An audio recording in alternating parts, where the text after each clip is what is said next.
નમસ્કાર વિદ્યાર્થી મિત્રો, ગયા લેક્ચરમાં આપણે સંકર સંખ્યા હતા અને a પ્લસ આઈબી સ્વરૂપમાં ફેરવવાના બધા એક્ઝામ્પલ જોયા હતા. તો કે અને પછી જોતા હતા આપણે કોઈ પણ સંકર સંખ્યા આપી હોય એને વ્યસ્ત સંકર સંખ્યા મેળવવાના, અને એના આપણે 10-11 નંબરના એક્ઝામ્પલ સુધી 5.1નો અભ્યાસ કર્યો હતો. 12મા નંબરથી શરૂઆત કરીએ. શું કહે છે જોઈએ 12મા નંબરનો એક્ઝામ્પલ. કે સંકર આપણે સંખ્યા આપી છે √5 પ્લસ 3i. આ જે સંખ્યા આપેલી છે એના માટે ગુણાકાર માટે એને વ્યસ્ત મેળવવાનો છે. કોના માટેનો? ગુણાકાર માટેનો. આ સંખ્યાને અનુરૂપ ગુણાકાર માટેનો વ્યસ્ત કઈ રીતે મેળવવાનો? સ્ટાન્ડર્ડ મેથડ આપણે ગયા લેક્ચરમાં લાસ્ટ એક એક્ઝામ્પલ જોયો હતો, અભ્યાસ કર્યો હતો એનો. તો શરૂઆત કરીએ આપણે આગળ કે સોલ્યુશન જે સંખ્યા આપેલી હોય એને આપણે z બરાબર ધારી લઈએ છીએ. કે ધારો કે z બરાબર, ધારો કે z ઇઝ ઇક્વલ ટુ જે સંખ્યા આપેલી છે તો કઈ આપેલી છે?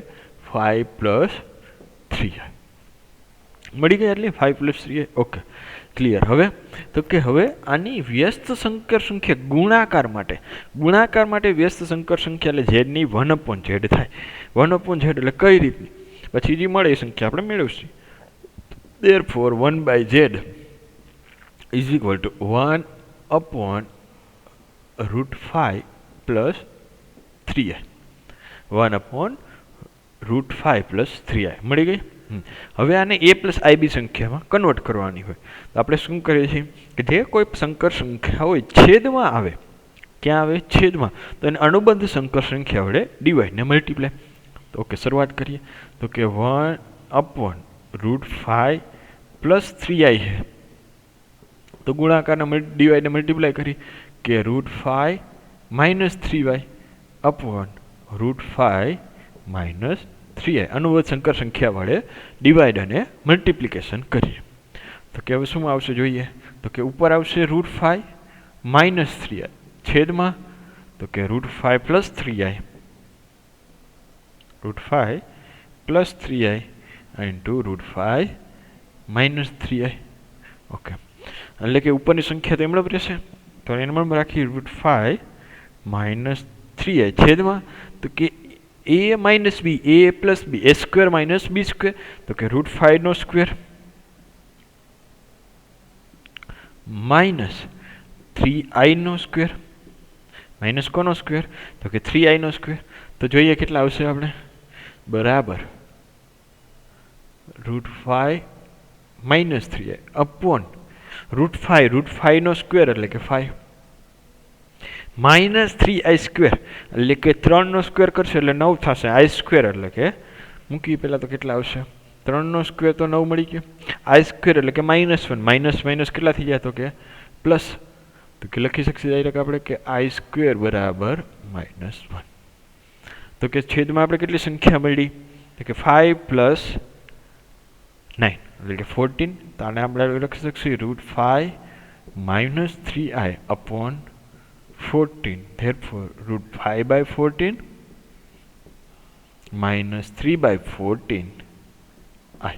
જે આપણે આપેલી સંકર સંખ્યા છે એને ગુણાકાર માટેની વ્યસ્ત સંકર સંખ્યાને a પ્લસ આઈબીના સ્વરૂપમાં માગી હતી તો એ આપણે મળી ગઈ. ક્લિયર? સાવ ઇઝી. શું કરવાનું? જે સંકર સંખ્યા આપેલી હોય એની 1/z કરી નાખી.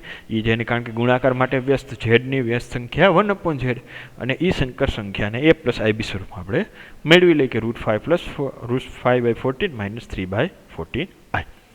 ક્લિયર? આગળ જોઈએ 13 નંબરમાં શું કહે છે. 13 નંબરનો એક્ઝામ્પલ -i. તો કે -i ની ગુણાકાર માટેની વ્યસ્ત સંકર સંખ્યા શું થાય મેળવીએ. સોલ્યુશન. ધારો કે z બરાબર -i, z બરાબર -y, therefore 1/z ગુણાકાર માટેની વ્યસ્ત સંખ્યા તો કે 1/-i. હવે ખ્યાલ જ છે જે પણ સંખ્યા છેદમાં આવે એની અનુબંધ વડે ડિવાઈડ મલ્ટીપ્લાય. તો કે 1/-i આની અનુબંધ તો કે i સંખ્યા થાય -i ની અનુબંધ શું થાય તો કે i. તો કે i વડે ડિવાઈડ મલ્ટીપ્લાય.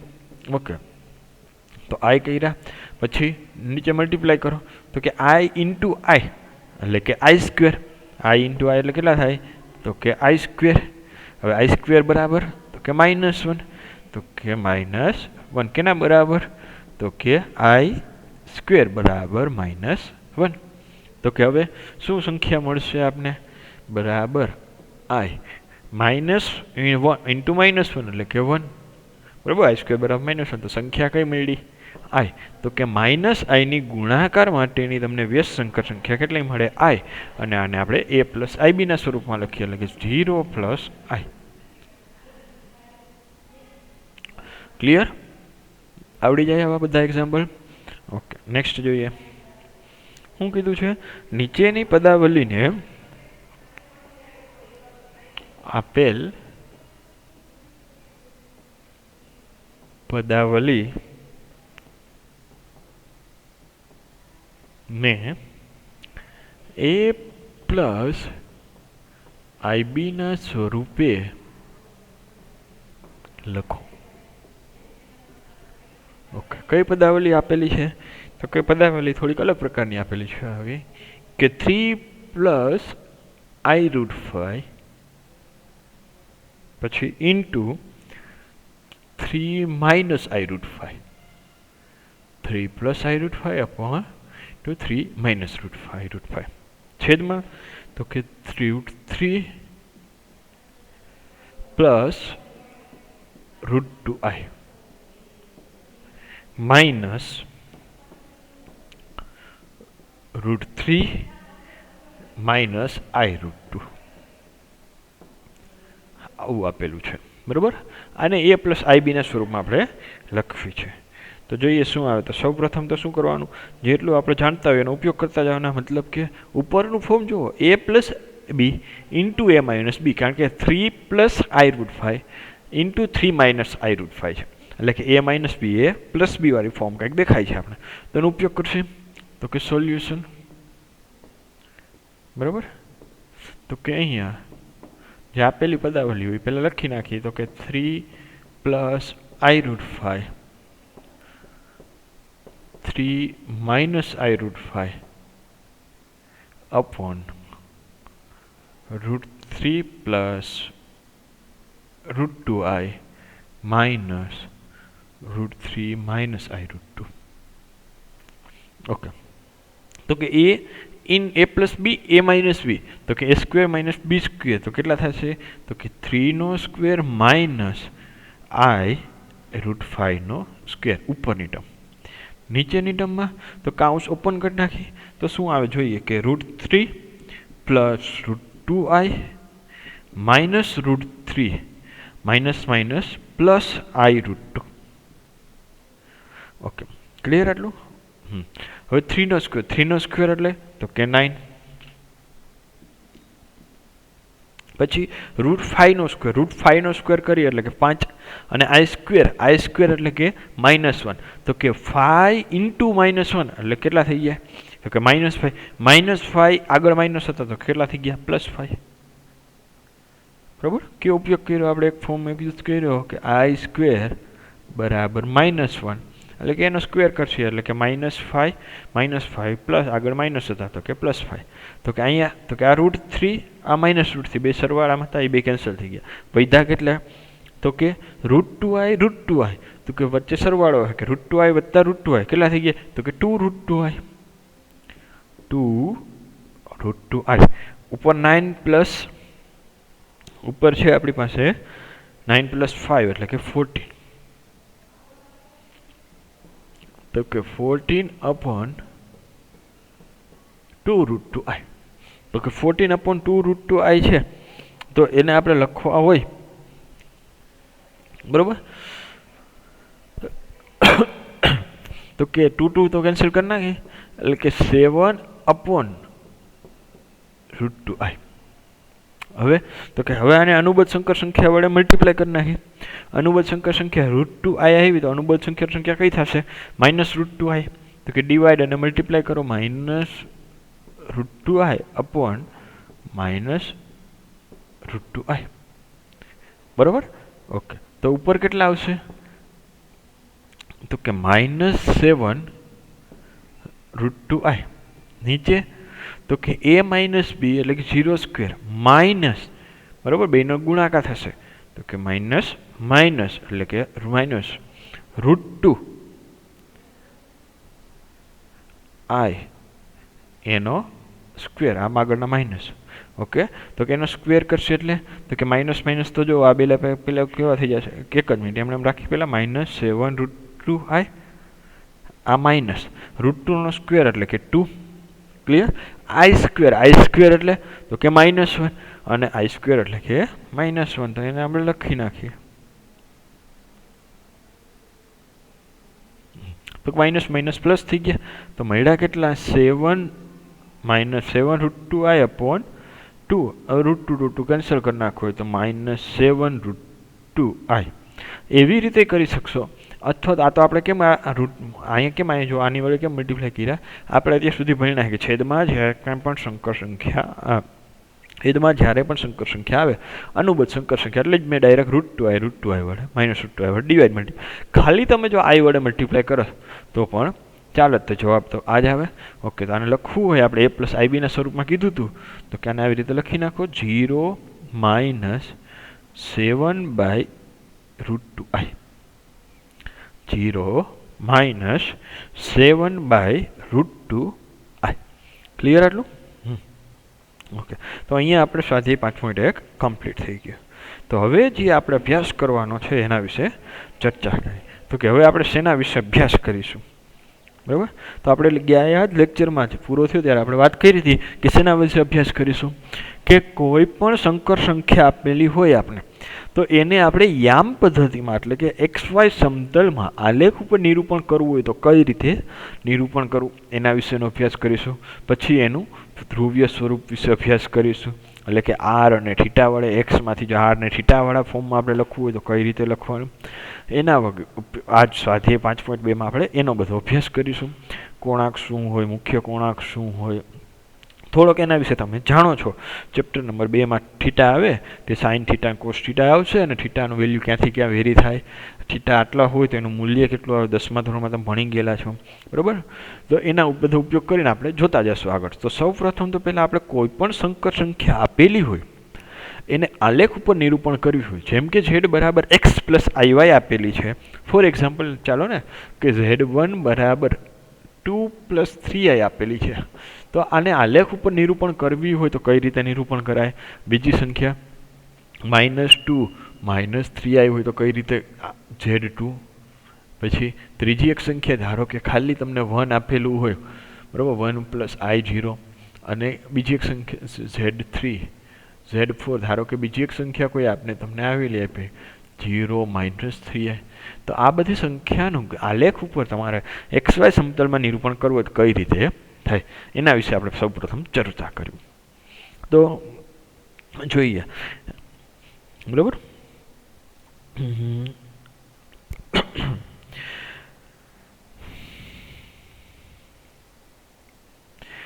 કે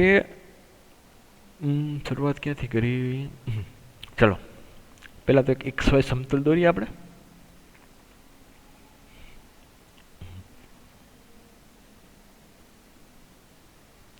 બરાબર, આપણી y અક્ષ, આ આપણી x અક્ષ. અહીંના કોર્ડિનેટ 1 2 3 4 5 -1 અહીં 0 -1 -2 -3 -4 -5 માઇનસ અહીંયા -1 -2 -3 -4 -5 1 2 3 4 ને 5 સુધી. ક્લિયર આટલું? ઓકે, તો Z1 જે આપણે લીખી, બરાબર, Z1 = 2 + 3i. આને XY સમતલમાં લખવું હોય તો 2,3. શું લખાય? 2,3. 2,3 આપી હોય તો એને અનુરૂપ જે સંકર સંખ્યા મળે એ Z ક્યાં મળે? 2 + 3i. પછી Z2 આપને આપેલી છે, કઈ આપી છે કે -2 - 3i. તો આને અનુરૂપ કયું બિન થાય? -2 - 3. થર્ડ આપને આપેલી છે Z3 = 1 + i0. 1 અહીંયા થોડીક લખવામાં થોડુંક આડાખું લખે, આપણે ફરીથી લખી લઈએ. 1 + i0, પ્લસની સાઇન ત્યારે થોડીક થઈ ગઈ હતી. 1 + i0, તો એક કયો કોર્ડિનેટ થાય? 1,0. Z4 આપને એક સંખ્યા આપેલી છે 0 - 3i, તો એ કઈ સંખ્યા થાય? -3. તો કોઈ પણ તમને in general x plus iy સંખ્યા આપેલી હોય તો એને કઈક રીતે કોર્ડિનેટમાં લખાય રીતે આવે. ઓકે, તો કે કઈ રીતે લખીએ આપણે? તો કે xy સમતલનું બિંદુ નોંધ કરીને લખી નાખીએ આપણે નોટ કે xy સમતલના બિંદુ કોઈ પણ બિંદુ હોય xy સમતલનું p બરાબર x, y ને સંગત દરેકે દરેક x, y ને સંગત અનન્ય સંકર સંખ્યા, અનન્ય એટલે કે એક અને માત્ર એક અનન્ય સંકર સંખ્યા કઈ મળે? x પ્લસ iy થાય મળે. કઈ મળે? x plus iy. એટલે કે કોઈ પણ બિંદુ લ્યો, જેમ કે હવે મને બિંદુ આપ્યું હોય 3,5, તો આને અનુરૂપ કઈ સંકર સંખ્યા મળે? 3 પ્લસ i5. આટલું ક્લિયર? 3 પ્લસ i5 અને અનન્ય એટલે એક અને માત્ર એક જ મળે, આના સિવાયની આની કોઈ 3 પ્લસ 5 બિંદુ આપ્યું હોય મને બરોબર કાર્તેજીની આમ પદ્ધતિનું, તો એને અનુરૂપ મને 3 પ્લસ i5 જ મળે, એના સિવાય બીજી એક મળે જ નહીં સંકર સંખ્યા.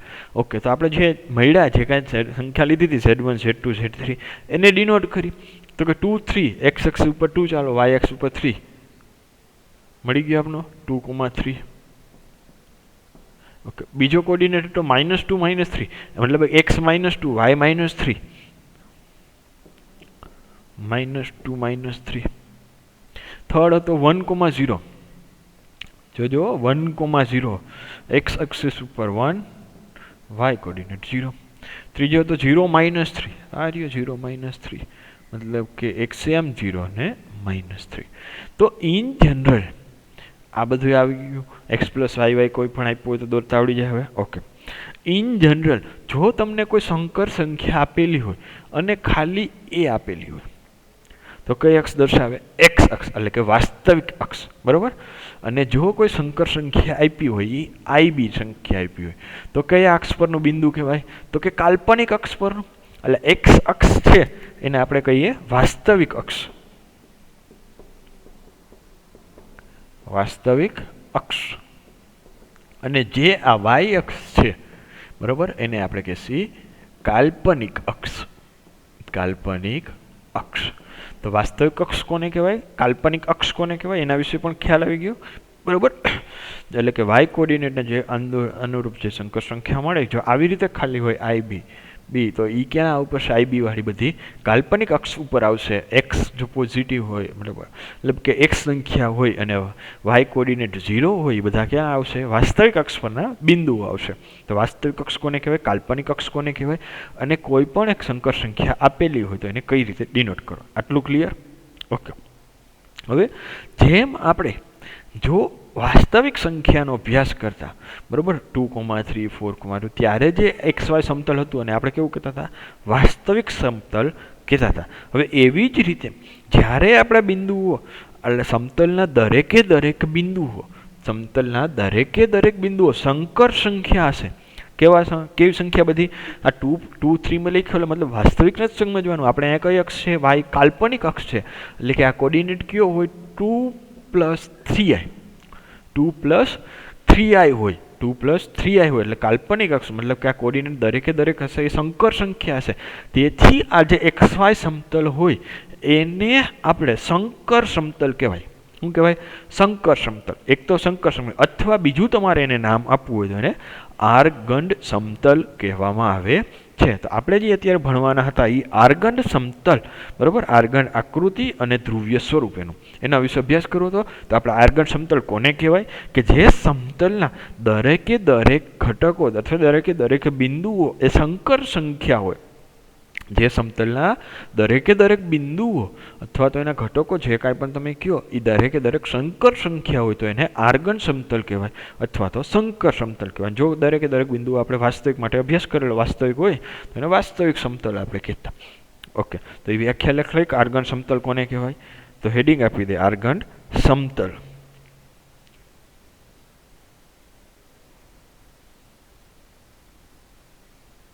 આર્ગન સમતલ કોને કહેવાય? આર્ગન સમતલ. તો કે જે યામ સમતલના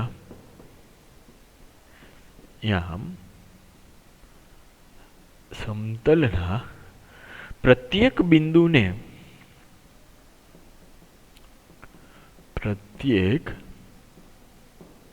બિંદુને અનન્ય સંકર સંખ્યા, અનન્ય એટલે એક અને માત્ર એક જ, અનન્ય સંકર સંખ્યા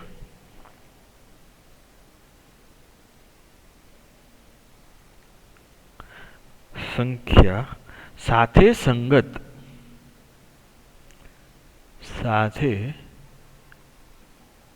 સંગત કરી શકાય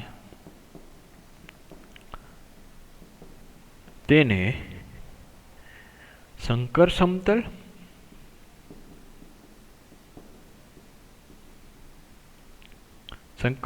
ને બીજી રીતે કેવું તો કોમ્પ્લેક્સ પ્લેન. સંકર સંખ્યા એટલે કે કોમ્પ્લેક્સ સંખ્યા અને સમતલ એટલે પ્લેન, તો એને આપણે કોમ્પ્લેક્સ પ્લેન કહેવાય અથવા તો સંકર સમતલ અથવા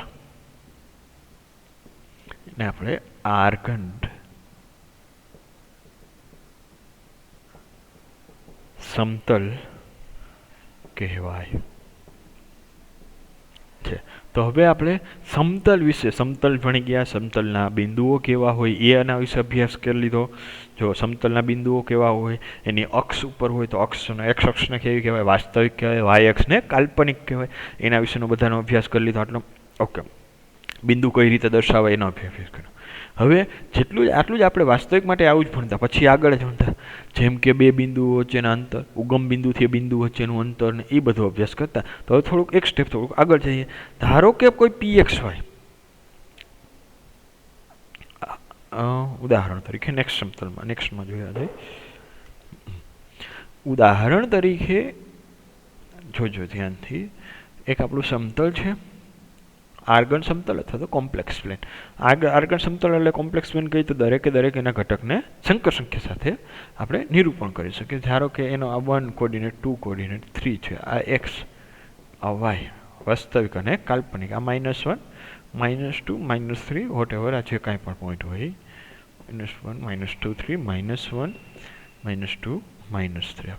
હવે ધારો કે આપણે કોઈ પણ ખ્યાલ નથી, કોઈ પણ એક બિંદુ અહીંયા છે, વોટેવર જીવ હોય, એના કોર્ડિનેટ આપણે એક્સ અને વાય, px, y આપેલા. તો અહીંથી ઉગમ બિંદુથી આ બિંદુનું અંતર, ઉગમ બિંદુથી આ બિંદુ જેટલું આપણે લાઈન દોરી, આ લાઈન દેખાય બધા, એ બિંદુનું અંતર કેટલું થાય તો કે આપણે ખ્યાલ છે કેટલું થાય, √(x²+ y²), √(x²+ y²).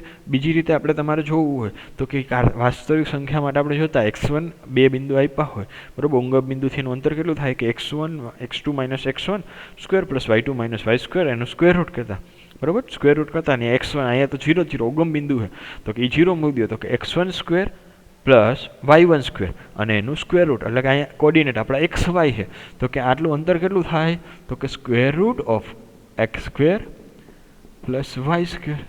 અને આને આપણે નામ આપી દઈએ, અંતર હોય તો કે r, મતલબ કે બિંદુ xy અથવા તો સંકર સંખ્યા. આપણે આર્ગન સમતલ છે, આર્ગન સમતલનું બિંદુ xy એટલે કે x + iy એ સંકર સંખ્યા થાય.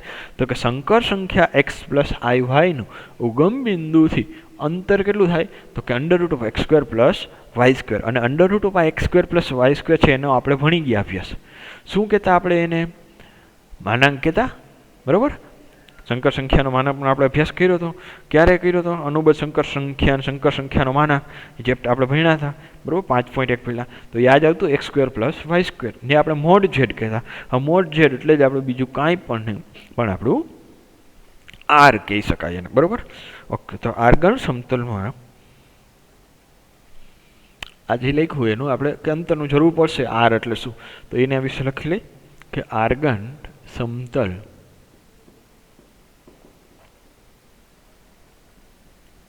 માં સંકર સંખ્યા x + y, એક સંકર સંખ્યા લીધી આપણે, સંકર સંખ્યા x + iy નો માનાંક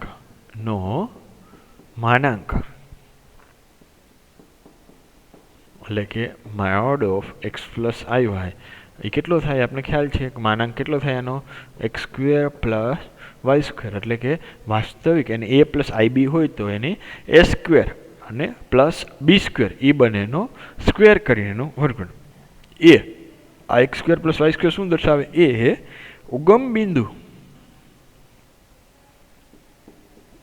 થી ઉગમ બિંદુ 0,0 થી પી એક્સ વાય પી કે આપણે એક્સ વાય જે લીધું એનું વચ્ચેનું અંતર દર્શાવે છે વચ્ચેનું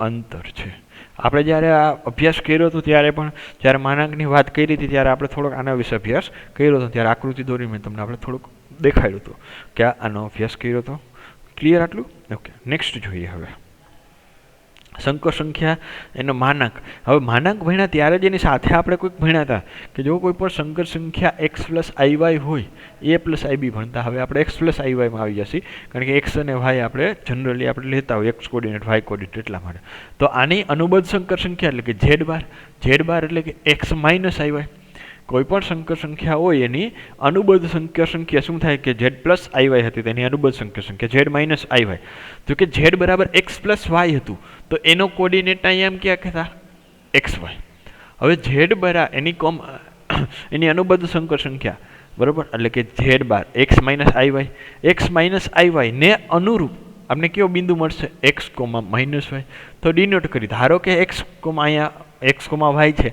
તો એક્સ કોમા માઇનસ વાય ક્યાં આવશે તો એક્સ કોર્ડિનેટ તો સરખો છે તો મતલબ કે એક્ઝેક્ટ એની નીચે અહીંયા અને વાય કે આમ કેવો છે ઋણ છે નેગેટિવ વાય આમ ઋણ છે મતલબ કે કાલ્પનિક ભાગ ઉપર નેગેટિવ આવશે તો મતલબ કે એનો કોઈ પણ બિંદુ હશે જેટલું હશે એ ક્યાં આવશે એક્સ કોમા બીજું એને આપણે નામ આપી દઈએ P1 x comma minus Y તો આ બિંદુ આવ્યું P1 x comma minus Y તો કે આ તમે જોતા કાંઈ લાગે છે બંને વચ્ચે કાંઈ રિલેશન તો કે આ હંમેશા મિરર ઇમેજ હોય કેવી ઇમેજ મિરર એટલે કે આ એક્સ અક્ષની સાપેક્ષે અહીંથી આ જેટલું અંતર હશે એટલું જ અહીંથી આટલું આનું અંતર હશે આ એક્સ કોમા એટલે કે જો કોઈ પણ સંકર સંખ્યા એક્સ પ્લસ આઈ વાય હોય તો એની અનુબદ્ધ સંકર સંખ્યા ઝેડ બાર બરાબર એક્સ માઇનસ આઈ વાય થાય અને એ એકબીજાના શું કહેવાય આરસી પ્રતિબિંબ કહેવાય મતલબ કે એક્સ માઇનસ આઈ વાય અથવા તો એક્સ માઇનસ વાય જે આ કોર્ડિનેટ છે એ એક્સ પ્લસ વાયનું આરસી પ્રતિબિંબ અથવા તો મિરર ઇમેજ આપણે એને કહી શકીએ એક્સ અક્ષની સાપેક્ષે જો એક્સ અક્ષની સાપેક્ષે બંને બરાબર ઉપર નીચે જેટલું અંતર હશે એવી ને એવું જ રિફ્લેક્શન આપણે તમે અરીસો મૂક્યો હોય અમે તેમ કેમ તમે અરીસા સામે ઊભા રહ્યો તો એવું એટલું જ જેટલા દૂર હોય એટલા જ તમને એવું લાગે અરીસામાં કે તમારી સામે તમારો ફેસ છે અરીસામાં એટલું જ તમારું અંતર તમારું અરીસા વચ્ચે જેટલું આ સાઈડ અંતર હોય એટલું જ સામેની સાઈડ હશે અરીસાની અંદર પણ એવું હોય નહીં આપણા અરીસાની અંદર જોવા જઈએ તો એમ જેમ તમને મિરર ઇમેજ મળે છે બરાબર એવી જ રીતે અહીંયા એક્સ પ્લસ આઈ વાય હોય તો એની અનુબદ્ધ સંકર સંખ્યા એક્સ માઇનસ આઈ વાય એ એક્સ એક્સની સાપેક્ષે તેની મિરર ઇમેજ અથવા આરસી પ્રતિબિંબ આપશે ક્લિયર આટલું ઓકે નેક્સ્ટ જોઈએ હવે કે સંકર આ બધું આટલું પ્રતિબિંબ કોને કહેવાય આરસી પ્રતિબિંબને એ લખવું હોય તો એની એક વ્યાખ્યા લખીએ ભૌમિતિક રીતે